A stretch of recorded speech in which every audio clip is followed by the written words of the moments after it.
Bonjour à tous et à toutes et merci de nous retrouver dans la salle de presse virtuelle de la Commission européenne et merci de nous suivre aussi en direct sur Europe by Satellite. Nous sommes le mardi 18 août.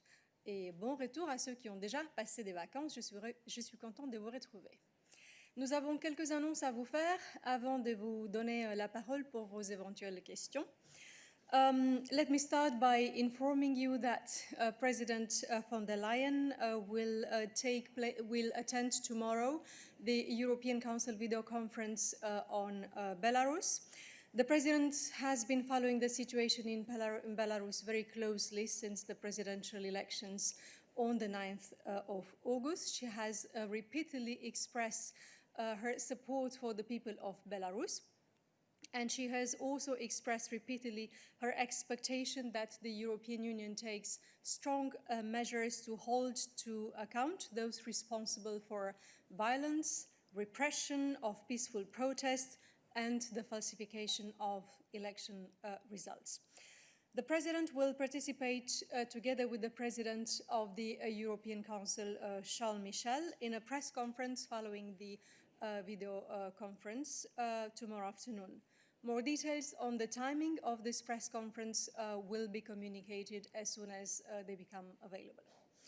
I will now call Susanna for an announcement on the European Capitals of Culture.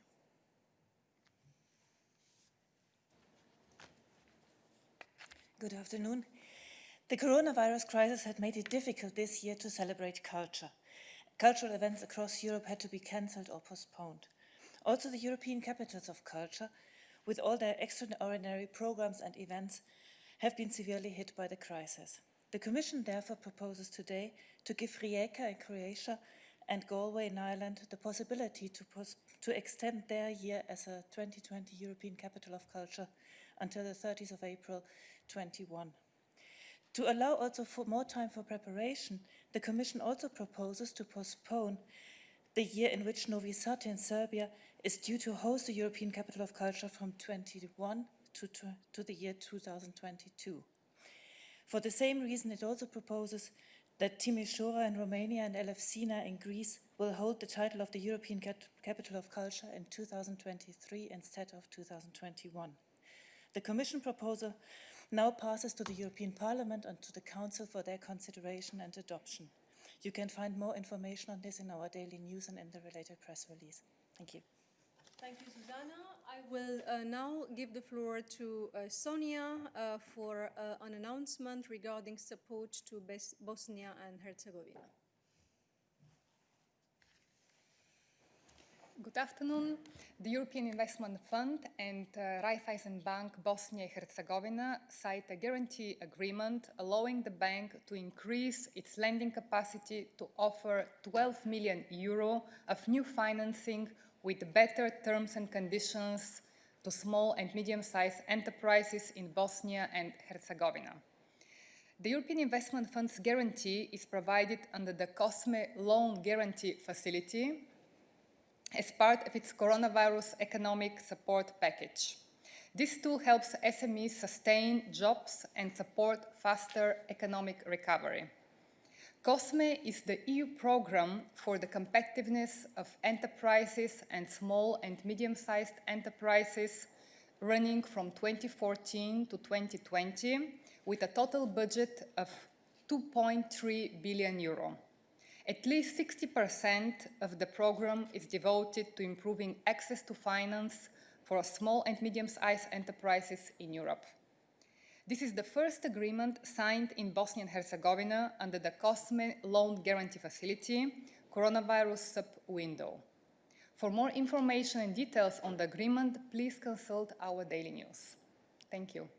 Merci beaucoup Sonia. Et enfin, maintenant, Balázs a une annonce pour vous sur la journée mondiale de l'aide humanitaire qui aura lieu demain.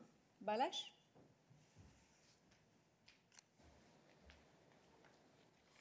Bonjour. Alors, chaque année, le 19 août, marque le bombardement du siège des Nations Unies à Bagdad, en Irak, en 2003, qui a causé la mort de 22 travailleurs humanitaires.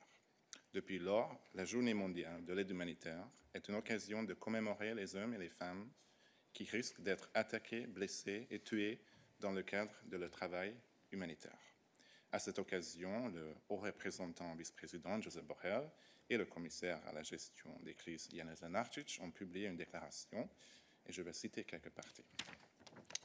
Donc, nous rendons hommage et nous nous faisons les champions de tous les travailleurs humanitaires qui sauvent des vies et aident les moins fortunés en temps de crise dans le monde entier. Nous saluons leur courage et leur passion, mais malheureusement, depuis 2019, 180 travailleurs humanitaires ont été tués et 170 ont été enlevés. Sauver des vies ne devrait jamais en coûter. Nous continuerons à soutenir ceux qui en ont le plus besoin aussi longtemps qu'il le faudra. Merci beaucoup, Balázs. Cela conclut nos annonces pour vous pour aujourd'hui. Nous sommes maintenant prêts à prendre vos questions. Je vois que Ricard est intéressé à nous poser une question. Please, yes, I think that he's connected. Hi, Ricard. You hear me now? Hi, Dana. Hi, nice to see you again. It's a question for Nabila, I suppose, or whoever is covering foreign affairs right now and on Belarus. Two questions, in fact. I'm wondering, one of the things that was decided by your foreign ministers was to look into the possibility of sending a fact-finding mission to Belarus right now. Can we get an update on if Mr. Borrell is in fact planning to go on a fact-finding mission? And secondly, another thing that was discussed was a trust fund for Belarus. Is that something that the Commission or the External Action Service is working on as well? Thank you. Thank you for the questions, Ricard. Indeed, they will be for Nabila to join me on stage with the remaining papers. Of course, it is very difficult for Nabila to anticipate much on Belarus, considering the fact that we are on the eve of a European Council which will discuss the situation in Belarus, and we will need to wait for certain important political matters until the leaders have met and discussed, which is tomorrow. But Nabila. Good morning, Ricard. Thank you for your question. Regarding the fact or the mission, rather, that you asked about, as you know, it was. I would refer you to the statement by the HRVP yesterday, on Friday, or rather the press release that was published on Friday, where we gave all the outcome about it. For the moment, indeed, we cannot announce any mission at this point in time, but we will for sure communicate it at a later stage. If you could repeat your question, your second question, because I'm sorry, I didn't get it. Yeah, no, Nabila, do you hear me? Yeah. The second question was about the trust fund, because another thing that was discussed and the Commission and the External Action Service, I believe, would look into is the possibility of establishing some sort of trust fund on top of the aid that already goes to Belarus from the Commission coffers. So do you have an update on that? On this one, I will have to come back to you with more information. But at this point, you know, it was something that was discussed on Friday, and I cannot foresee much more. I cannot give you much more information at this point in time. Nabila will get back to you on this should further information emerge. I will invite you now to signal your interest if you have additional questions on foreign affairs. First on this topic on Belarus for Nabila, since she's with me on the podium. So please keep your hand raised if your question is indeed on Belarus and is for Nabila. I see that Frédéric has his hand raised. So Frédéric, go ahead. Hi, can you hear me? Yes, we can hear you. Yes, we can hear you. Yeah, my question is about the Green Deal, so maybe I'll pass and wait until you're done with Belarus. Indeed, if you to conclude with Belarus. I understand that Krzysztof has a question for Nabila on Belarus. If that's the case, Krzysztof, go ahead. Thank you very much. I'm not sure whether it's for Nabila, because it's more general, what would be the message from the von der Leyen to the leaders on the Belarus, and maybe for Nabila, where are we now when to the sanctions? I know that the ministers, can you hear me? I know that the ministers only gave the green lights on Friday, but maybe you could update us. Thank you. The second part of your question, Krzysztof, was a bit interrupted with sound problems, so I will invite you to repeat it, because this is more a question for Nabila as a follow-up to the Foreign Affairs Council, if I understood correctly the context of your question. As regards Indeed. yes. But as regards the first part of your question regarding the message that the President of the European Commission will bring to tomorrow's summit, allow me to reiterate what I said at the beginning, and I believe that by now the position of the President of the Commission regarding the situation in Belarus is well known, because she has for the past 9 days expressed her support for the people of Belarus. And secondly, she has also expressed her expectation that sanctions will be taken against those who are repressing peaceful demonstrations, and and basically that sanctions will be taken against those responsible for police brutality and the falsification of election results. So this is her very clear message, which she has been conveying over the past days since the situation has been developing in Belarus as we experience it following the elections. Regarding the second question, I believe that Nabila will need you to repeat it, if you don't mind, to make sure that we understand what is being requested. When it comes to the sanctions, when can we expect any draft decision for the Council? Thank you.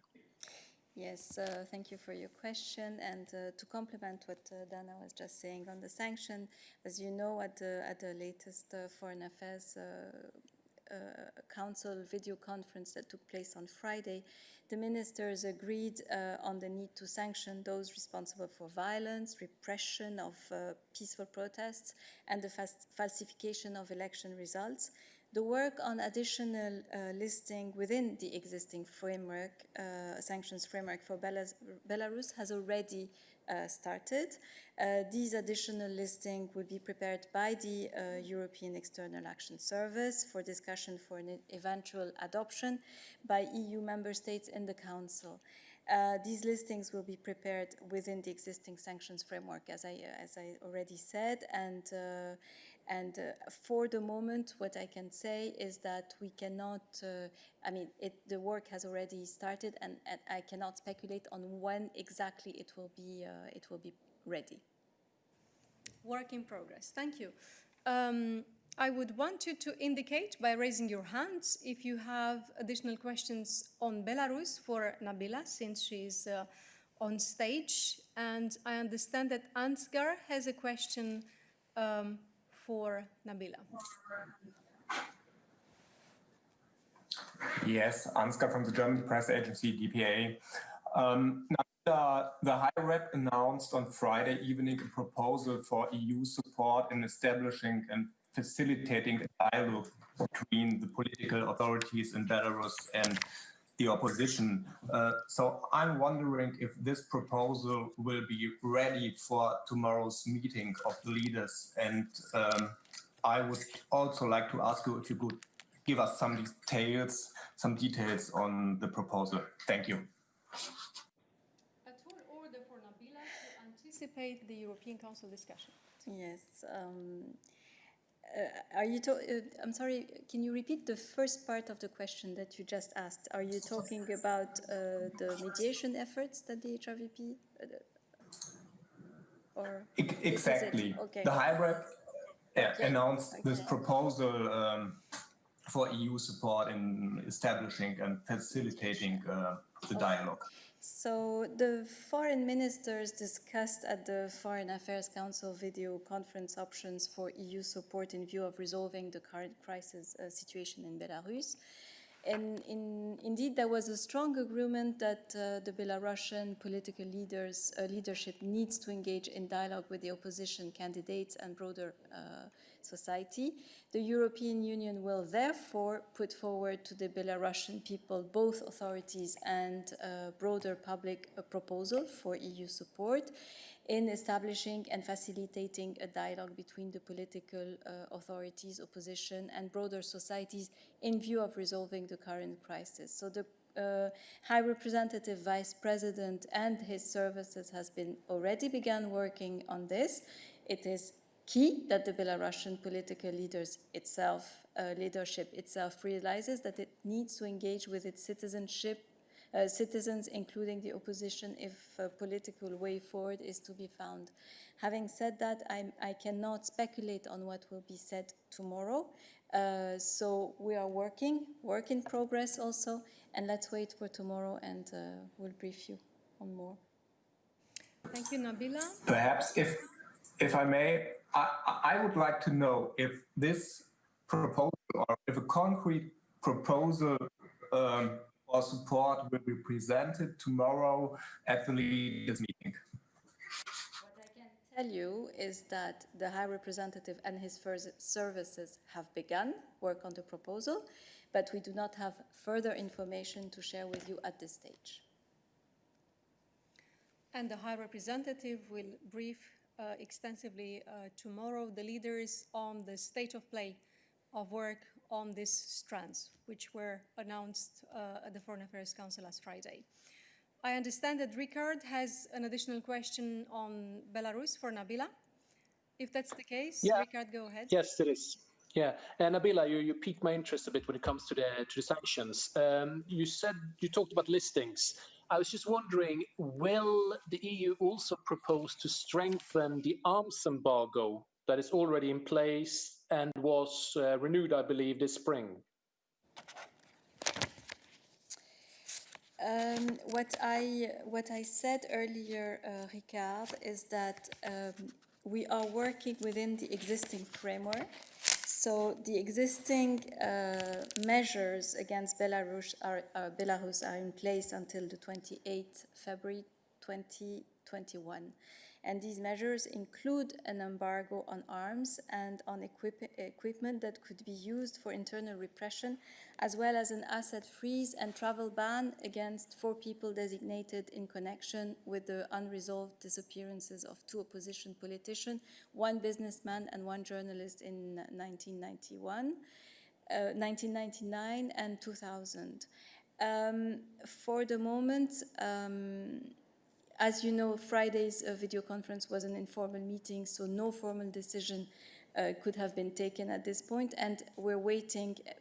But the ministers unanimously agreed that to launch the technical work to prepare additional listing, and work has begun immediately. So to answer your question, we're working on the listing. Thank you for that, Nabila. I will now invite you to ask additional questions to Nabila, if you have, on Belarus.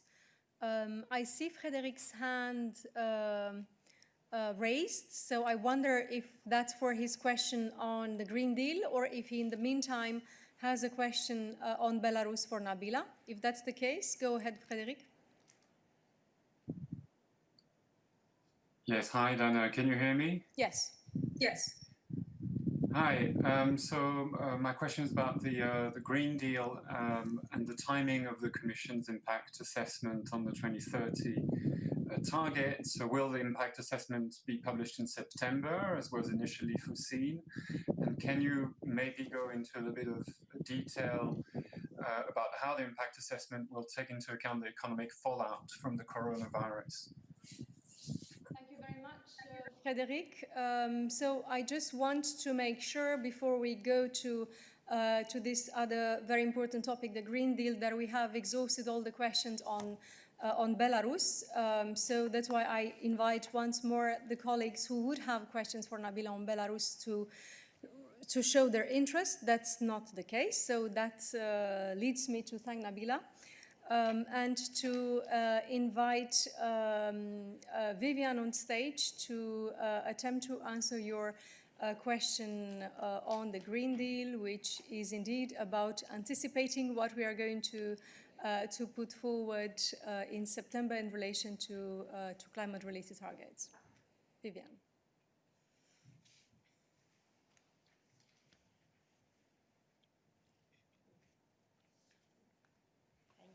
Good afternoon, Frederic, as well as others.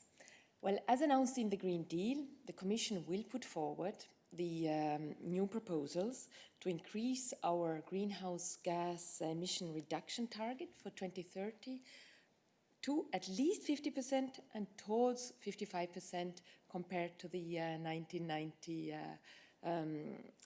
levels in a responsible way. For that, we are preparing an impact assessment. As you know, the public consultation on that ended in June this year. So in preparing the impact assessment, we do, of course, look also into the possible impact of the coronavirus crisis and the impact it has on reduction of our greenhouse gas targets.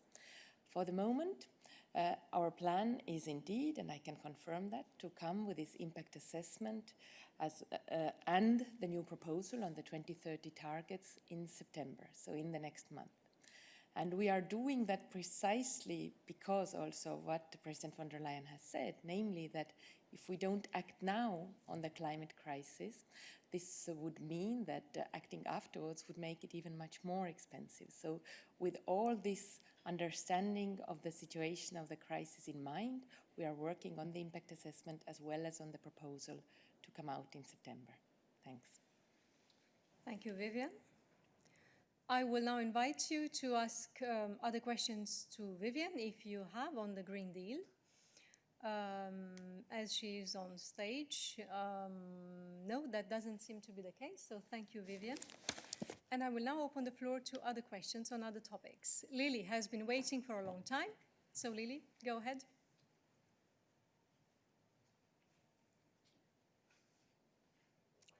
Lily, can you hear us?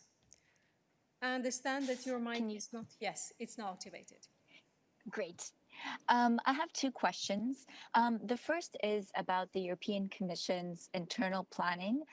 Do you have any updates for us on when you plan to have more staff coming back to work physically, and what that process will look like? And the second thing is, there was recently an article in the New York Times out of Greece, which reported that Greece was secretly expelling over 1,000 refugees, sailing them and abandoning them outside of territorial waters. I was wondering if you could react to that report, and specifically if you think that there could be a violation of Article 2 of the treaty. Thank you. Those questions, Lily. For the first one, I will invite Balázs to provide you the latest details. For the second one, I will invite you to wait patiently to see if other colleagues that would have additional questions on the topic of return to office work for Commission staff, as our habit is to group the questions by topic. And in the meantime, Christian will get ready to answer that question in relation to Greece. But first, Balázs. Yes. Hi, Lily. So not much update at the moment, I'm afraid. So as you know, the Commission has adopted its return to office strategy, and we activated phase 1, if I recall well, on the 25th of May, and we continue to be in phase 1. What does it mean? It means that we make sure that we have not more than 20% of our staff present physically in the office at a time per DG, and we continue to work in rotation. Going forward, of course, we assess the situation. We are keeping an open mind, but in doing so, we also make sure that we continue to align our measures with that of our hosting nations. In this case, of course, Belgium, Luxembourg, and Italy. So once we have any updates, we will let you know. But going forward, we'll always have to coordinate our approach with that of the hosting governments.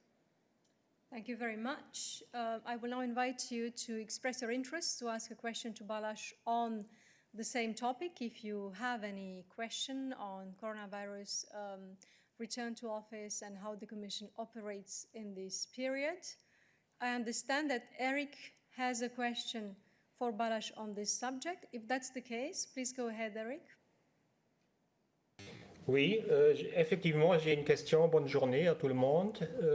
Alors, quelle est la situation en Belgique actuellement? On voit que les chiffres de coronavirus montent.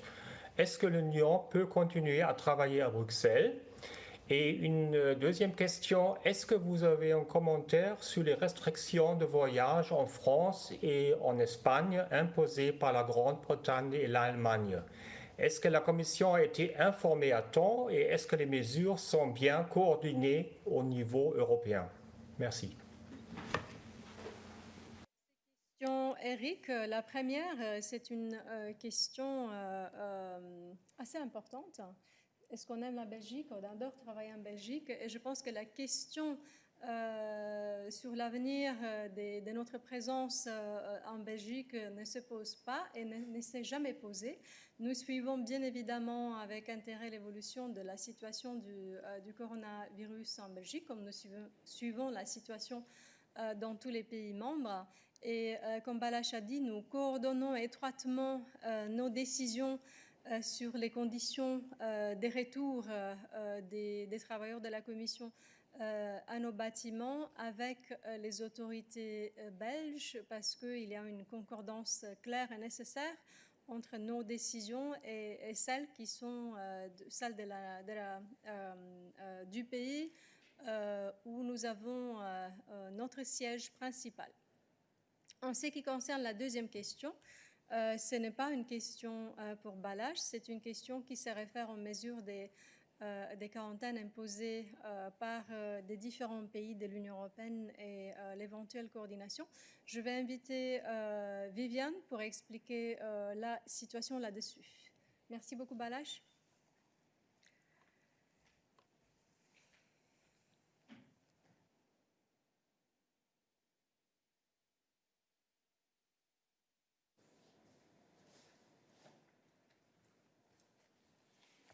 Bonjour et merci beaucoup pour cette question.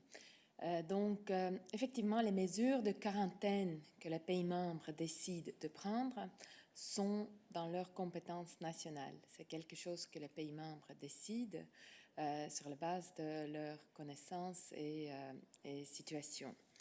De point de vue européen, c'est ce que nous avons, c'est les risk assessments, donc c'est les évaluation de risque, merci beaucoup, que prévoit notre agence à Stockholm, le Centre européen de prévention de maladies. Voici. Et là, leur suggestion, leur dernière évaluation qu'ils ont publiée le 10 août, reflète sur la situation dans les pays membres et l'augmentation dans certains cas.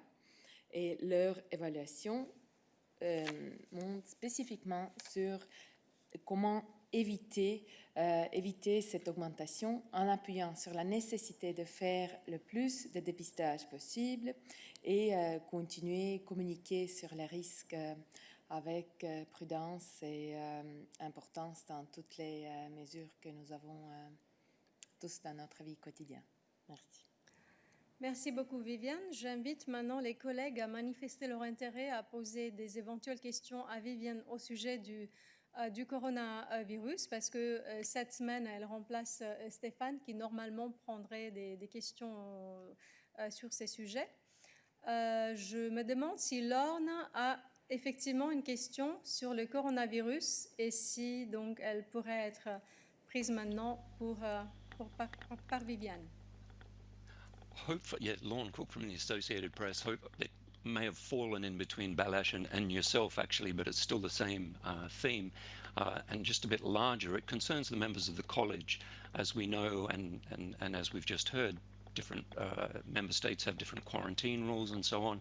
We know Germany, for example, has quarantine plus others. There are countries, I don't know, there is a travel ban for Malta or for Romania, for example.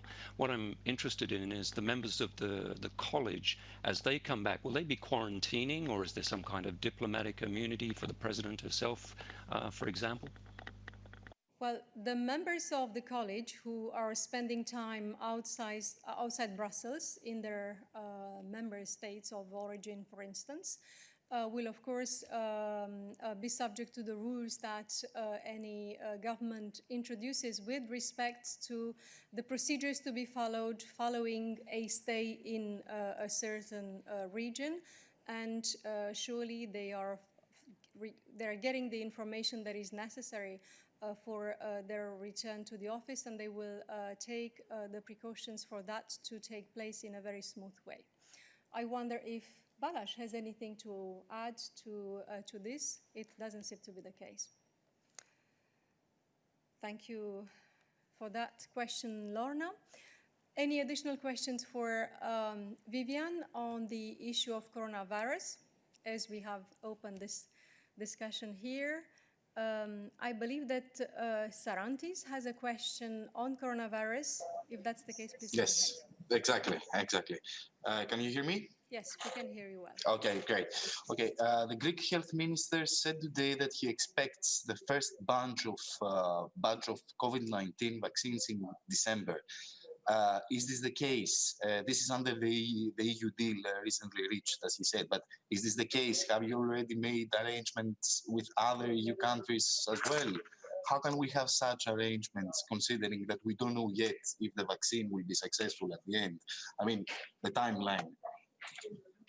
Thank you, Sarantis. I will indeed invite Vivian to provide an answer on this.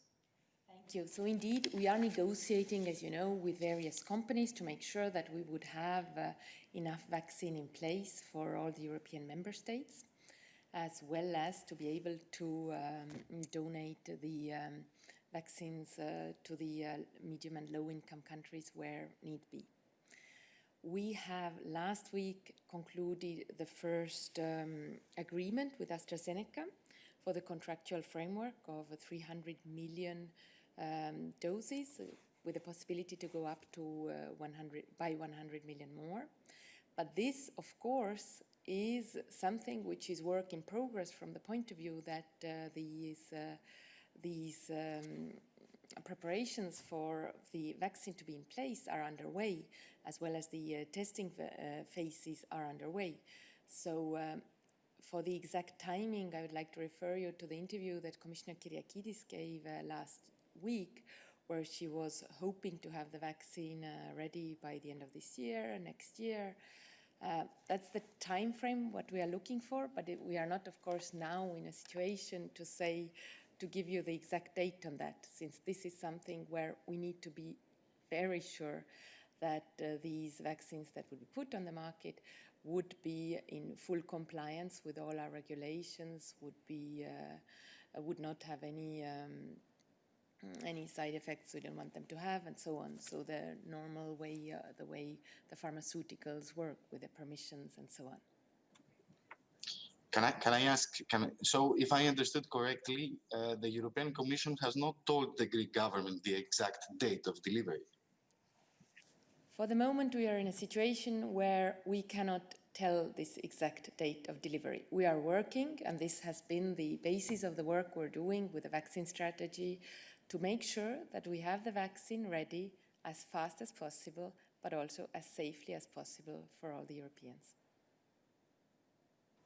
Thank you, Vivian. I wonder if there are additional questions for Vivian on coronavirus. I see that Eric's hand is still up. So, Eric, tu as une autre question sur la situation du coronavirus, si c'est le cas? Oui, effectivement, j'ai un follow-up pour Viviane. Viviane, tu as mentionné les ECDC, si je vois bien, si je comprends bien. Le ECDC n'a pas recommandé la quarantaine. Et si j'ai bien compris ta réponse, tu veux dire qu'il n'y a pas eu de coordination au niveau européen des mesures décidées à Londres et à Berlin. Donc il n'y a pas de coordination européenne, c'est bien ça. Merci. Merci. La situation que nous avons, c'est que nous avons les recommandations que la ECDC fait, mais ça reste des recommandations sur une situation où les décisions sont prises par les pays membres. Évidemment, ici, du point de vue de la Commission, nous sommes en contact régulier avec les pays membres, l'information circule et nous avons aussi, et je voudrais dans ce cas faire référence à ce site web que nous avons mis en place pour les citoyens, Reopen EU, où on peut trouver toutes les mesures qui sont prises par les pays membres et qui facilitent la situation pour les citoyens pour comprendre quelles sont les attentes dans chaque pays membre vis-à-vis de l'entrée dans ces pays. Merci beaucoup, Viviane. Je me demande s'il y a d'autres questions pour Viviane au sujet de la situation du coronavirus. I see that Kate has her hand raised, and I wonder if this is indeed a question for Viviane on this topic. And if that's the case, Kate, please go ahead. Hi, can you hear me? Yes, we can hear you well. Thank you. My question is for Viviane, but it's a follow-up on the Green Deal. It's not about coronavirus. Go ahead. I don't see other hands indicating interest for coronavirus. Thank you. I just wanted to clarify if the Commission's proposal next month on the 2030 emissions target, will that also include a proposal for how the effort-sharing targets for individual member states will need to be revised to meet the new target? And if that's the case, could you confirm if this is going to be the first revision of those effort-sharing targets that takes Brexit into account and the lack of the UK contribution? Thank you. Thank you for this question, which I fully understand that you're asking, but I'm not in a situation to give you the answer, of course, because this text is under preparation. It has not yet been discussed by the members of the college, so we'll certainly come back and you will see all the details when we get this act through the legislative procedure here in the college. Thank you. Thank you very much, Viviane. I wonder if there are other questions from our colleagues on the Green Deal for Viviane. Please indicate this by keeping your hand raised or by raising it now. There is no other hand raised at this stage, which leads me back to the question that Lily has asked regarding Greece, because we owe her an answer to that. So I will invite Christian to provide an answer to Lily.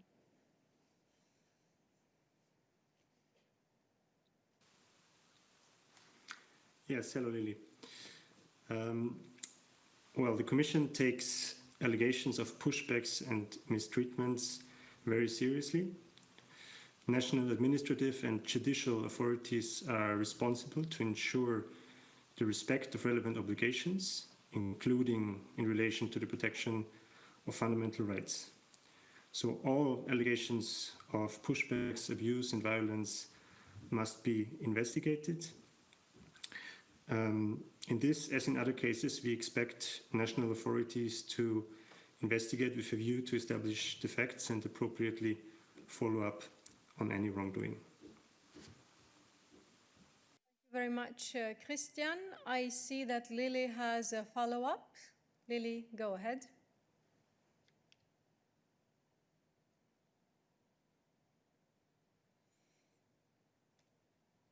Lily, can you hear us? Yes, I'm here. So I was wondering, because this is not the first time that this subject has come up in the press room, and I think every time we hear that it's the responsibility of the national authorities to investigate, but what happens when the national authorities perhaps don't investigate or don't investigate enough, and when it's a matter that is also in the treaty, such as human rights? So at what point does the Commission take it upon itself to investigate? Thank you, Lily. Christian? Well, the Commission has no powers to investigate alleged misconduct of Member States' law enforcement authorities. Protecting the external border and protecting fundamental rights can and must go hand in hand, of course, and this is the responsibility of the Member States. The Commission monitors the way in which these fundamental principles are being respected and thus expect Member States to carry out all the investigations needed, as I said before.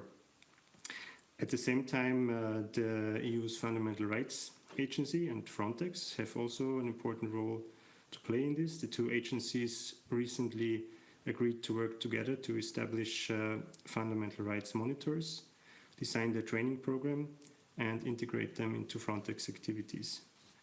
And last but not least, and this is maybe the most concrete answer to your questions, we are also looking into what more can be done at EU level. And there I'd like to quote what Commissioner Johansson said recently in the European Parliament. I quote, "In my view, it is time to consider if we also need to put in place a new mechanism to monitor and verify reports of pushbacks," unquote. Thank you very much, Christian. I will now invite you to ask any additional questions that you may have on the issue of migration to Christian, as we have him on the line. So does anyone else have such questions on this topic for Christian? I see that Joe's hand is raised. So Joe, if your question is for Christian, go ahead. I have one question on migration, yes. Have you had any contact with the British authorities, being between the Commission and the UK, on the current kind of spate of dinghy crossings from France into the UK? The UK have had conversation with the French government, but I just want to know if that's happened on kind of an EU-UK basis as well. And yeah, that's the question there. Thank you. Joe, that would be indeed for Christian as well to take up. Christian, are you still there? I'm not going anywhere. What I can say, Joe, is that we take note of the increased number of people crossing the channel in small boats.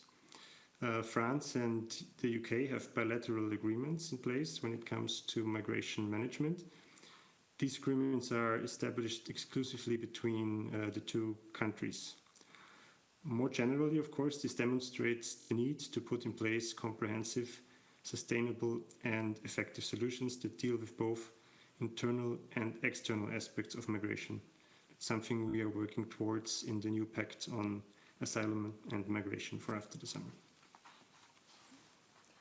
Thank you, Christian. I think that Joe would like to ask a follow-up question. Please go ahead, Joe.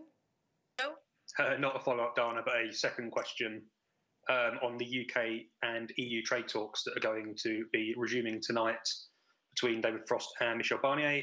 I just wanted to know, how confident is the Commission that a deal could be wrapped up by September? Or do you envisage it going much further into October? And then I believe, if you could confirm, that Michel Barnier said he believes the final kind of point a deal could actually be reached for it to go through all of the processes is October the 31st. Thank you. For Dan, who promptly joined me on the podium. Thanks, Jana. Hi, Joe. Thanks very much for your question. Good to hear from you. Indeed, yes, the 7th round of negotiations will kick off later this afternoon with the UK. And as I'm sure you've seen the agenda online, it will run until Friday. Now, the important thing to note, and I would point you first of all back to what Michel Barnier himself said in London at the end of the last round of negotiations, that first of all, we want a deal. We want to have an ambitious and fair partnership with the UK, and that we must come to an agreement in October at the latest. So I would just refer you back to that. I'm not going to add anything or to provide any further points on that comment. I would just finalise again by referring back to what Michel Barnier said. This week and over the coming weeks, we will remain constructive, we will remain engaged and respectful with the UK negotiating team in order to reach a deal. Thank you very much, Dan. That was very clear. Are there any additional questions for Dan on EU-UK negotiations at this stage? I do not see any. So yes, thank you, Dan. Are there any additional questions for us today on any other topics? I see a few. I see first, I think, Tomasz. Please go ahead. Yes, it's Tomasz Bielecko, Gazeta Wyborcza and Deutsche Welle. I have a question on Poland and LGBT rights. A few dozens of quite prominent writers, film artists, and scholars sent yesterday to President von der Leyen the letter of solidarity and protest, and I'm quoting here, regarding the recent repressions and ongoing hate campaign against the LGBT plus community in Poland. And they are calling also for the European Commission for the immediate action to defend the rights. So I have a question whether the letter reached the European Commission, and what would be your comment on that or reaction? Thank you. Thank you very much for this question, Tomasz. So I understand from it that a letter was sent yesterday. I have no knowledge of any such letter having reached the president so far. But I will be happy to keep an eye on this and to provide you the information when it does. So this is all I can say at this stage. On the broader issue of LGBTI, all I can tell you is that the President herself has made her views clear, even as recently as the end of July. Where she basically said that our treaties ensure that every person in Europe is free to be who they are, live where they like, and love who they want, and to aim as high as they want. The President pledged that she will continue pushing for a union of equality, and as you may know from our recent exchanges, the European Commission is working on a strategy for LGBTI rights, and this will come up before the end of this year.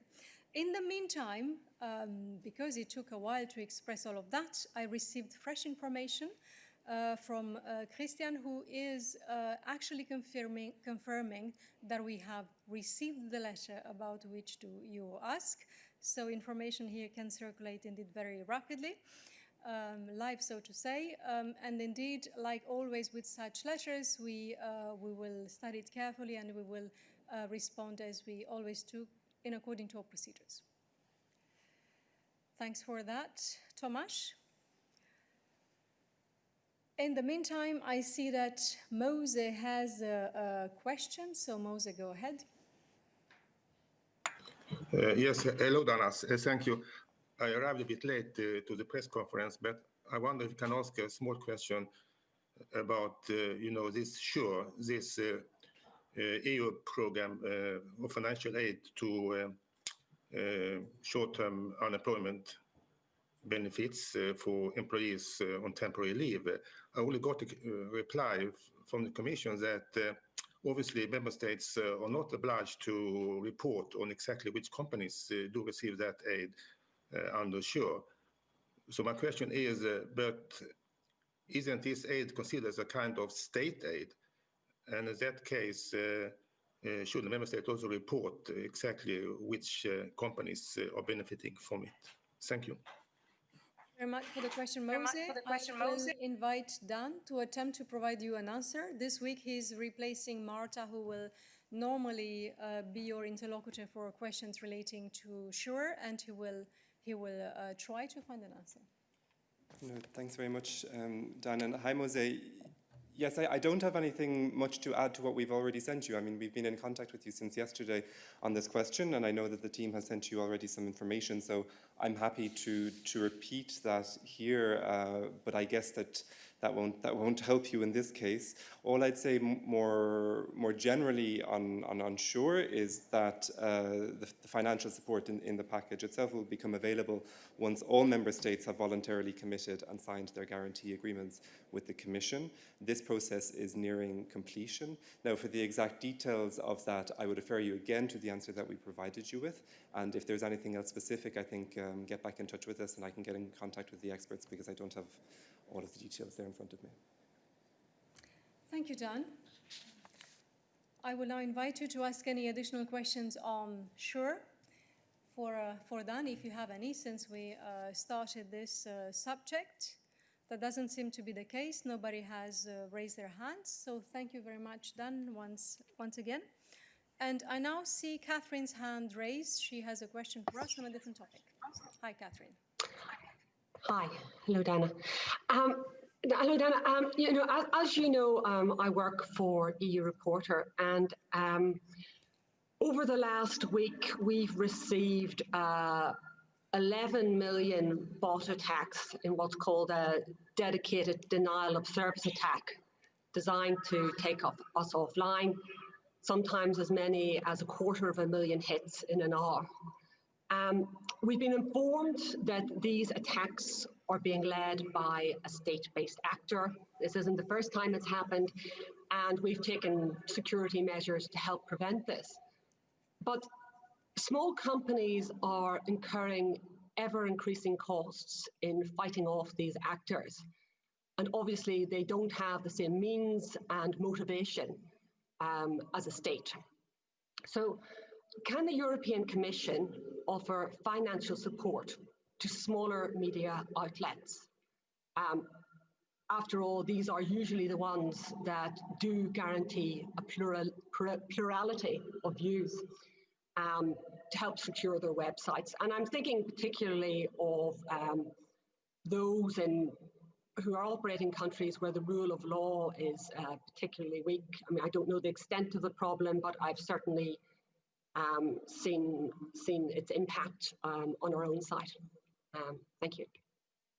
Thank you very much, Catherine, for your question. This is, of course, a very important one and a very complex one. It touches upon several issues. There is cybercrime and cyber attacks involved in relation to third countries. There is also the aspect of support to media and to media pluralism. It can also touch upon the issue of Commission programs in relation to media. So because the question is so cross-cutting and so broad and involves so many teams that would need to chip in and to bring their contribution, I propose that we will offer to you an answer this afternoon, bringing all these aspects together and touching upon all those aspects, because that would involve a series of teams that we need to look into it.